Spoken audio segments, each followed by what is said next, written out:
People sometimes do horrible things and think they can escape the consequences, but they rarely do. Sooner or later, the truth catches up with them. My wife, Kristen, always had a flawless alibi and never gave me any real reason to doubt her loyalty. But then, one small detail slipped through, and it was enough to make all the pieces fall into place. It's often the little things that reveal the cracks in a marriage. The first red flag appeared one night when I noticed the hair on the back of her neck was damp. I hadn't really paid attention to this area before, but when she climbed into bed, I instinctively reached out to hug her. My hand brushed against the moisture, and my mind instantly questioned it. Why is her neck wet? That evening, she had attended one of her monthly extended library board meetings. I had been waiting up for her, hoping we'd have a nice evening together. It had been a week since we'd last been intimate, and I was looking forward to closing that gap. But as soon as I felt that wetness, I realized something was wrong. She was hiding something from me.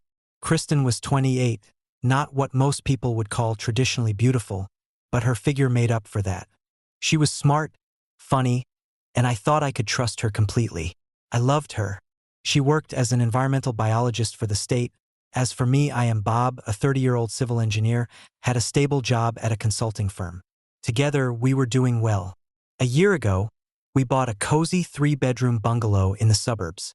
We had met through work and hit it off almost immediately. After dating for 6 months, with a relationship that was both physically and emotionally fulfilling, we got engaged. It wasn't long before we stood in front of family and friends in a church, vowing to remain faithful, respect each other, and trust one another as we built a family together. Just a week before that night, Kristen had stopped taking her birth control pills because we had decided it was time to start trying for a baby. She was in her most fertile phase. A year earlier, when we moved into the house, Kristen befriended our neighbor Samantha, a divorced woman about the same age as her. They quickly became close, spending time together shopping or going to the movies. I didn't mind. I trusted my wife and had no reason to suspect anything out of the ordinary. Sam introduced Kristen to the local library board, and at first, the meetings were short and infrequent. But a couple of months ago, they started happening more often, twice a month, and each session lasted about 4 hours. Kristen explained they were working on a new interactive computer system for the library, and since she was good with computers, the head librarian had asked for her help after the meetings. It seemed like a valid reason, so I didn't think much of it at the time. But after one of those long meetings, I noticed Kristen seemed tense and distant. When I asked her about it, she said the head librarian was difficult to work with and needed special handling. Again, I didn't push it, but then that wet hair bothered me. Why would the back of her neck be damp? Was she sweating? Had she taken a shower? I knew she didn't shower when she got home because I'd been awake, waiting for her. And when I leaned in closer, I smelled a soap that wasn't ours. A motel, maybe? My suspicions began to spiral. Just as I was contemplating this, she rolled away from me, pulling the covers tighter around her. "Not tonight, honey," she said, sounding exhausted. The meeting ran long. I'm beat, and we both have work tomorrow. I tried to stay calm. "All right, honey, get some rest." But the unease gnawed at me. We had talked about starting a family, had even planned it. Her avoidance of intimacy after those board meetings wasn't new, and this pattern only fueled my growing doubts. She had always used fatigue as an excuse, but now I wondered if there was something she didn't want me to discover. Why would she cheat on me? That was the question I couldn't shake. We had been married for 5 years, and while we had postponed starting a family for financial reasons, now felt like the right time. I had just been promoted, and Kristen had stopped taking the pill a week earlier. It all made sense, except for this nagging doubt that kept creeping in. What if things fell apart? What if she ended up pregnant by someone else? Would I be stuck paying child support? I spent the rest of the night lying awake, wondering how to handle this. Should I confront her? I needed more evidence before I made any accusations. If I approached her with weak suspicions, she'd just deny everything, and I'd be the one left looking paranoid. But I also needed to protect myself. I decided to delay any intimacy between us, at least for a while. If she was pregnant by someone else, she might try to have sex with me soon to cover it up. A plan started forming in my mind. If she had been with someone else that night, she would probably try to initiate intimacy with me soon. I needed to get out of town for a bit, buy myself some time.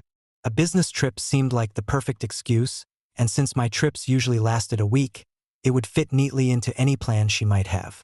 Now I just needed to figure out who this other man was. How long had this affair been going on? Where did they meet? If these meetings coincided with her library board nights, it was likely he was someone involved with the board. I quietly slipped out of bed, headed downstairs, and found her purse. Inside, I started rifling through her things. Her credit cards were all there, but then I found one with her maiden name, Kristen Lawrence, from a bank we weren't even associated with. Why did she still have it? Digging deeper, I found a business card tucked away. It belonged to William Wilde, the head librarian. He was a man. She had never mentioned that. Anger boiled up inside me. I grabbed her phone and scrolled through her call logs. William's number appeared frequently. There were no text messages, which made sense. They must have been communicating verbally. I put her phone back and moved on to our computer. I found an encrypted email folder but was able to bypass her security settings. Inside, I uncovered dozens of messages between her and William, going back to when she started attending those late board meetings. They had been meeting at the Red Roof Inn near the interstate. Their emails were explicit, describing things she had never done with me. And in one of those emails, they both mocked me and his wife, despite claiming they loved us. I couldn't believe what I was reading. I copied all the emails to a separate folder and prepared to print them later. Feeling numb, I went back upstairs to the spare room, grabbed my suitcase, and began packing for an impromptu business trip. By 5:30 a.m., I was ready to go. I entered the bedroom, where Kristen was just waking up. "Why are you up so early, Bob?" she asked sleepily. "And why are you dressed?" "I have a flight to catch," I told her. "Work called last night. They need me to check on some projects. I'll grab breakfast at the airport." She stared at me, trying to process my sudden departure. "How do I reach you if I need to?" "Just call my cell," I said, kissing her on the cheek before hurrying downstairs with my bags. As I headed for the door, I heard her voice behind me. "Hey Bob, what about starting a family? We were supposed to talk about that this weekend." "We'll have to push it to next month, darling. I'll call you once I get to my first stop." With that, I opened the garage door and slid into my car. I heard her sob from behind, but by the time she could say anything else, I was already driving down the street. I made sure my phone was off and then hit the interstate, heading away from everything. 2 hours later, I pulled into my dad's retirement place, nestled by a quiet lake out in the countryside. He wasn't expecting me, but as soon as I walked in, he started getting breakfast ready, as he always did. We sipped on coffee while I broke the news about Kristen. My dad, a widower who had always wanted a daughter, was crushed. He saw Kristen as the daughter he never had. "I can't understand why she'd do that, son. Your mother and I had a strong relationship. To my knowledge, she never strayed. You'll need to tread carefully here. Don't rush anything," he said, his face etched with concern. "I know, Dad. I'll head back tomorrow to meet with Tim Gordon, my lawyer. I need to find out what my legal options are," I replied. Dad nodded in approval. "Tim's solid. We've trusted him for years." I smiled, grateful for his support. "Your coffee is still top-notch, Father, and the omelets, unbeatable." He laughed. "Well, if you end up cooking for yourself more often, you might even catch up to my level one day." "Noted," I chuckled, though the weight of the situation still pressed heavily on my shoulders. At 9 a.m., I called my office to check in with my boss. We agreed that if Kristen called looking for me, they'd tell her I was on the road and that she could reach me on my cell. He even had the receptionist prepped with the same story. I also requested a week off, which he approved without hesitation. Afterward, I glanced at my phone. For missed calls from Kristen, each one more urgent than the last. She wanted me to call her back immediately, but I made her wait until noon. When I finally called, she sounded tense. "Where are you, honey? Can I come fly out to spend the weekend with you?" "I'm sorry, sweetheart. I'll be heading out tomorrow, and I'm not sure where I'll be staying for a bit. Let's plan something for next month." okay? Gotta run. The guys need me. She hesitated. I love you. I didn't respond to that. I just hung up, letting the silence linger. My dad overheard the exchange and shook his head, saying nothing. The following morning, I set up a meeting with Tim Gordon. Afterward, I drove back to town, my mind a mix of nerves and anticipation. Tim greeted me with his usual warm demeanor. Good to see you, Bob. What's going on? Tim, my wife's been cheating on me with another man. I need to know what my options are. We spent the next 30 minutes going over potential paths. He explained that if I wanted to file for divorce, the easiest route would be irreconcilable differences. Filing based on adultery would require solid proof, which would be costly to gather and hard to prove in court. Since we didn't have kids and Kristen had a good job, the divorce would likely be a straightforward 50-50 split. I asked about the possibility of her being pregnant by the other man, and Tim reassured me I wouldn't be on the hook for child support. Feeling a little lighter after our conversation, I thanked him and promised to get back to him with my final decision soon. I wasn't done for the day, though. I had more work to do. I made my way to the library, wandering around until I found the door labeled Head Librarian. I grabbed a random magazine and sat nearby, keeping my eye on the door. After about 30 minutes, a man around my age stepped out. He looked so plain, so average. I wondered what Kristen saw in him that was worth risking everything we had. I left the library, headed to an electronics store, and picked up a voice-activated recorder. Then I checked into the Red Roof Inn, the same place where Kristen and William had met. I secured a room for the night and, with some time to kill, I slipped back home. I needed to check our computer. Their recent emails hinted at her fears about a possible pregnancy. She hadn't been with me recently, so they were worried William might end up being the father. I took some satisfaction in seeing their panic and copied the messages to my own files. Later, back in the motel room, I tried to relax by watching TV, but my thoughts kept drifting back to why she had done this. We had a decent life together. We were planning for a future, kids, retirement, all of it. Our relationship wasn't as electric as it had been in the early years, but it was still solid. Her reaction to my sudden business trip made me wonder. Was she pregnant with William's child? Had she already made up her mind to choose him over me? Maybe there was a side to her I hadn't seen before, a side like Dr. Jekyll and Mr. Hyde. As I reflected on the past 5 years, I felt a deep sense of loss. Those years now seemed wasted, tainted by her betrayal. Even if she hadn't gotten pregnant, I knew I couldn't forgive her. Divorce was inevitable, but first, I had to confront her. And that wasn't something I looked forward to. Around 2 a.m., I called home. She picked up, her voice shaky like she'd been crying. Are you feeling all right? I asked. Honey, I just want you to come home. I'll try to get back soon. Maybe talk to Sam? She can cheer you up. I had a hunch Sam knew more about Kristen's affair than she let on. At this point, I didn't care. Sure, honey.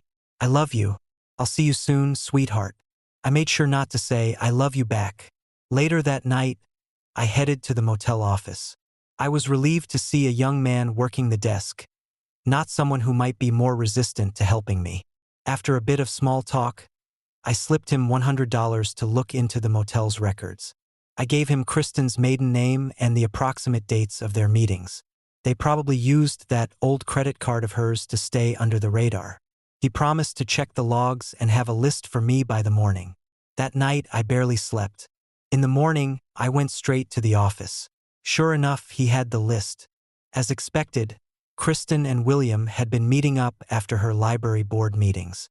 When I showed the young man at the motel a picture of my wife, recognition flickered in his eyes. He confirmed she had checked in using her credit card, and he remembered her because she was discreet yet consistent in her visits. According to him, they only stayed for about an hour each time before leaving in separate cars. He noted that this was pretty common among the many unfaithful spouses he had seen come through the place. After a quick breakfast, I drove back to my dad's house. The rest of the week passed in a blur of fishing trips and quiet conversations. On Thursday, I called Tim Gordon and told him to start the divorce proceedings. He assured me that he'd have the paperwork ready within a few days. I spent each night calling Kristen, keeping up the pretense that I was in different cities, knowing she believed I was on a business trip. She sounded more and more distraught with each call, which evoked a twinge of pity in me. Still, I wasn't about to let her off the hook. Revenge was brewing inside me, though it felt bittersweet. I got back home Friday afternoon while she was still at work. From their emails, it seemed like her affair was losing steam. Fear of a potential pregnancy had driven a wedge between them. I realized I wouldn't need the recording device anymore and could return it for a refund. I already had more than enough proof of her betrayal. I sat down and printed out 2 copies of their email exchanges. William's wife deserved to see what had been happening behind her back. The only thing I hadn't decided yet was when to confront Kristen. Should I do it right away, or wait until she confirmed she was pregnant? When she returned from work that evening, she practically threw herself at me, hugging me tightly, tears streaming down her face. "Darling, I've missed you so much," she sobbed. I tried to keep things light. "What's going on, darling? Did the sink clog up again?" She shook her head. "No, I realized how much I love you and how much I've missed you. After dinner, I want to finally make that plan we've been talking about happen. If that's what you want, maybe I should leave more often," I said with a hint of sarcasm. No, don't ever leave me again," she pleaded. "All right then, let's have dinner first, and afterward, we'll head upstairs for some quality time," I said, forcing a smile. She smiled through her tears, relieved. "That sounds perfect. God, I felt like such an idiot." After dinner at a nearby restaurant, we rushed home. She was practically sprinting up the stairs to our bedroom, eager to make things right.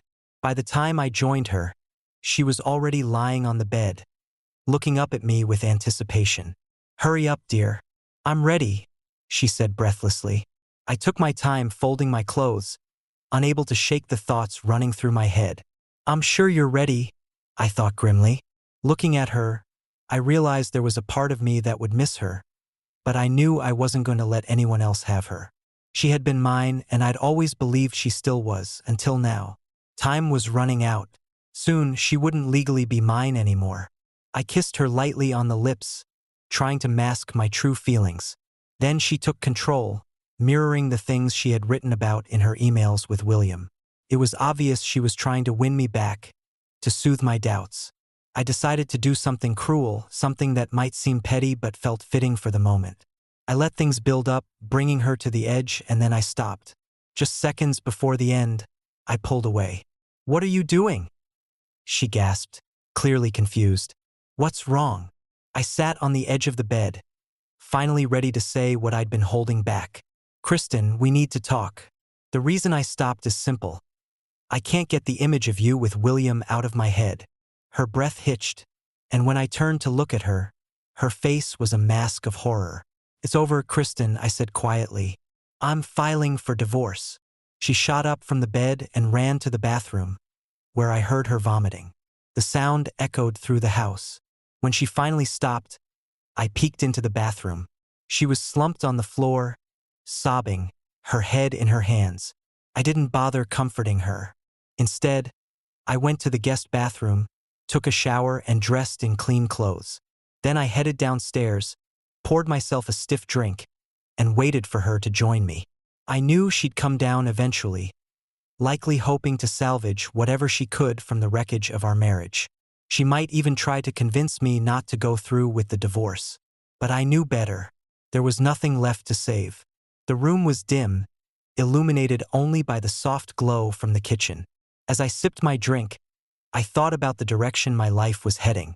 I was still young, with plenty of time to build the family I wanted and continue climbing the career ladder. But despite that, a sense of emptiness hung over me. The sobbing had stopped upstairs, signaling that she was moving from shock to denial. It wouldn't be long before she came down. Sure enough, after some time, I heard her footsteps on the stairs. She entered the living room, wrapped in a bathrobe, and sat across from me, her face tear-streaked and weary. I reached over and flipped on a light. "Are you ready to talk now?" I asked, my voice calm. "Are you ready to tell me why you did this?" She swallowed hard, her voice barely a whisper. Yes, I don't know why I did it, Bob. I swear, after the first time, I told myself I'd never do it again. It started so innocently, just having drinks after meetings. But you know how I get after a few drinks. Seems so tempting, so exciting. And it got easier every time. She looked down, unable to meet my eyes. I think hearing Sam talk about cheating on her ex-husband made me curious. I should have known better, but I didn't stop. I don't know why I didn't stop.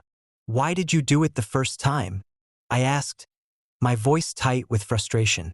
Was there something in our conversations about loyalty and trust before we got married that you didn't understand?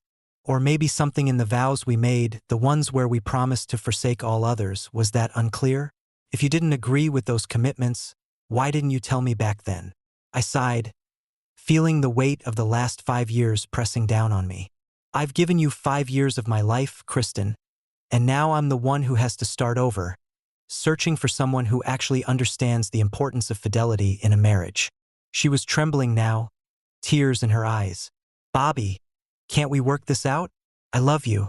I don't want to lose you. I still want to have children with you. I shook my head, trying to stay calm. Let's get one thing straight, I said coldly. You lost the right to call me honey or any of those other tender names the moment you crawled into bed with him. Do you understand? She looked at me with wide, tear-filled eyes, still in denial despite everything I had said. My patience was wearing thin, but I forced myself to remain composed. I wasn't going to let anger get the best of me. Speaking of children, I continued, when exactly do you plan on finding out if you're pregnant? It was the second time that night her face turned pale.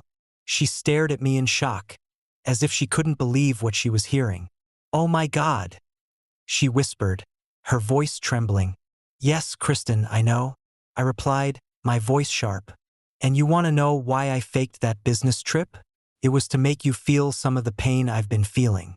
That's why I'm pushing for a divorce. You went out of your way to try and conceive a child with your lover, hoping I'd sleep with you afterward to cover up his tracks. You wanted me to raise his child. She opened her mouth, but I cut her off. That's not going to happen, Kristen. What you did is one of the worst things a wife can do to her husband. It showed complete disrespect for me, for our marriage. There's no coming back from that. Even if you hadn't gone so far, maybe I could have considered forgiving you. But you didn't stop.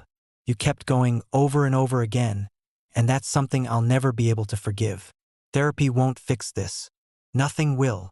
I paused, giving her one last chance to explain herself. Do you have anything to say for yourself? She shook her head, tears rolling down her cheeks. I'm so sorry, Bob, she whispered. Well, that's settled then. I've already spoken to Tim Gordon, and the divorce papers will be ready by Monday. We'll split everything 50-50, and there won't be any alimony. Even if you are pregnant, I won't be paying child support. It's not my child. Are you okay with that arrangement? Her voice was shaky, but she nodded. It seems fair. I'll talk to a lawyer before I agree. But it seems fair. Good, I said, standing up. I'll sleep in the spare room until we're officially separated. In the meantime, I'll look for an apartment. You can stay here and entertain your lovers once I'm gone. It's over with William, she muttered, her eyes downcast. I gathered that from the emails, I replied, not hiding the bitterness in my voice. It's a shame you didn't end it sooner. Her head shot up. You read our emails? Yes, I confirmed, meeting her gaze. And I've made copies of them, along with the dates and times of your meetings at the Red Roof Inn. I'll be taking those to William's wife tomorrow. She deserves to know what's been going on behind her back. You met him there 13 times. You used a credit card under your maiden name. Probably kept it just in case, right? Makes me wonder how many other affairs you had before William. Her face fell as I continued. His wife needs to know the truth.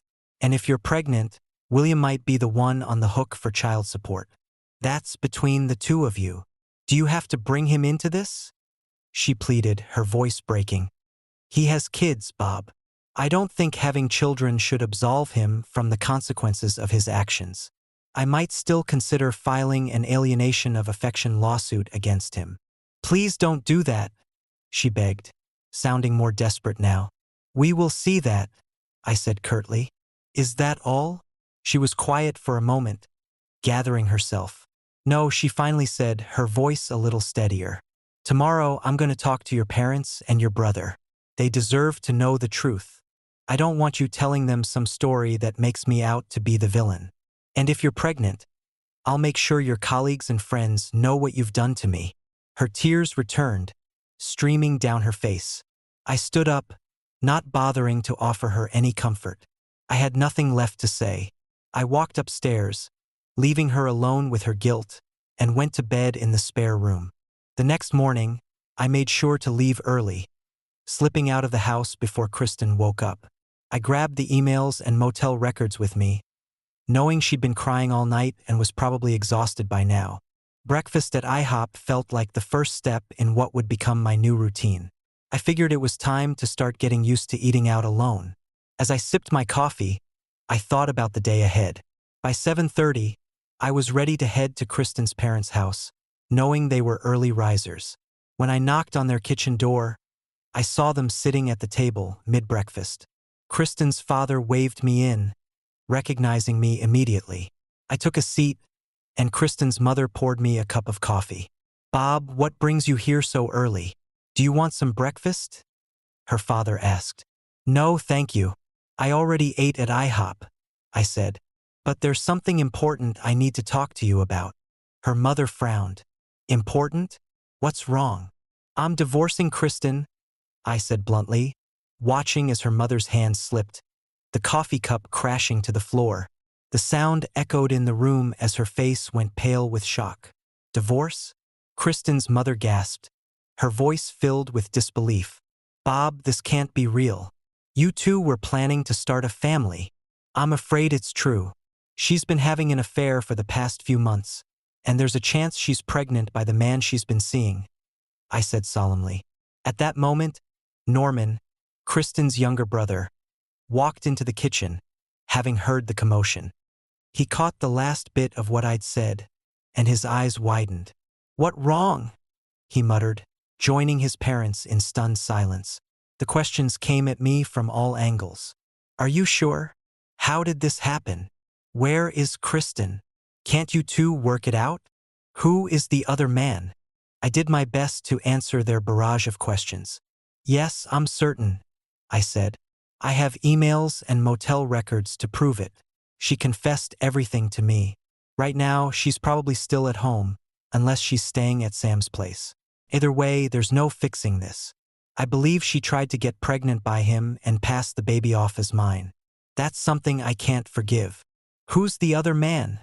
her father asked, his voice shaking. "William Wilde, the head librarian," I answered. "He's married, and from what I've heard, he has children of his own." Kristen's mother shot up from her seat, rushing toward the phone. "I need to speak to her. I can't believe my daughter would do something like this." "You should call her," I said, standing to leave.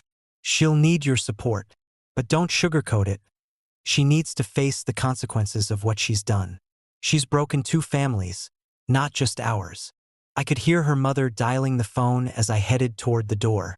Kristen's father took my hand, his eyes filled with tears.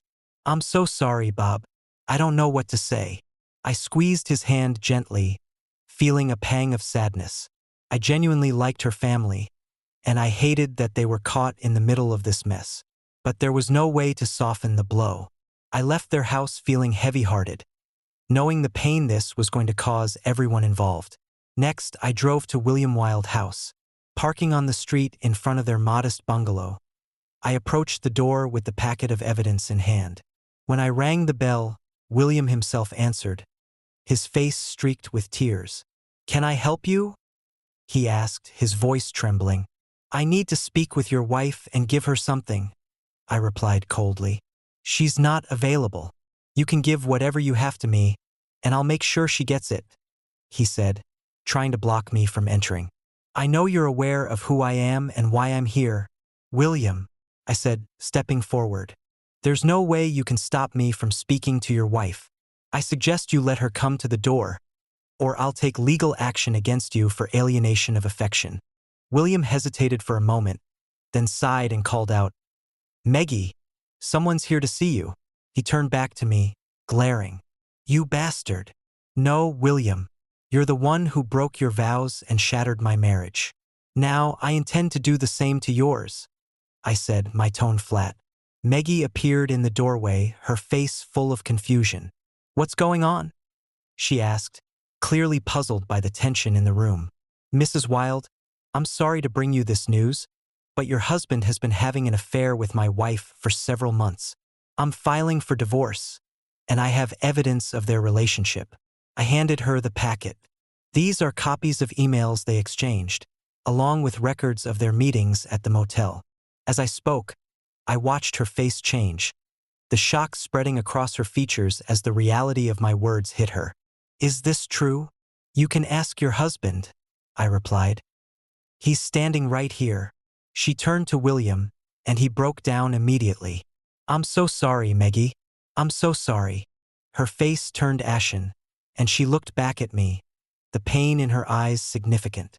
"I'm sorry too, Mrs. Wilde," I said quietly. "I wish we hadn't ended up with such disappointing spouses. I also feel for you and your children. You should know that my wife might be pregnant with your husband's child." I handed her the packet and gave her a nod. "Do what you need to with the information. I'm truly sorry for what you're going through." With that, I left, unable to bear the sight of her heartbreak any longer. I wanted to protect her from the pain, but there was nothing I could do to soften the blow. When I got back home, the house was empty. Kristen wasn't there. I didn't care where she had gone. Once upon a time, I would have worried about her safety or felt incomplete without her. But now, all I felt was indifference. I changed into old clothes and went out to mow the lawn, needing something to take my mind off everything. In the end, Kristen, despite her family's objections, decided to terminate the pregnancy. It drove a wedge between her and her family, and they've been distant ever since. My divorce was finalized not long after, following the terms I'd set. No alimony, and equal division of assets. Now I'm single, and while I'm looking for a new partner, I find myself grappling with trust issues.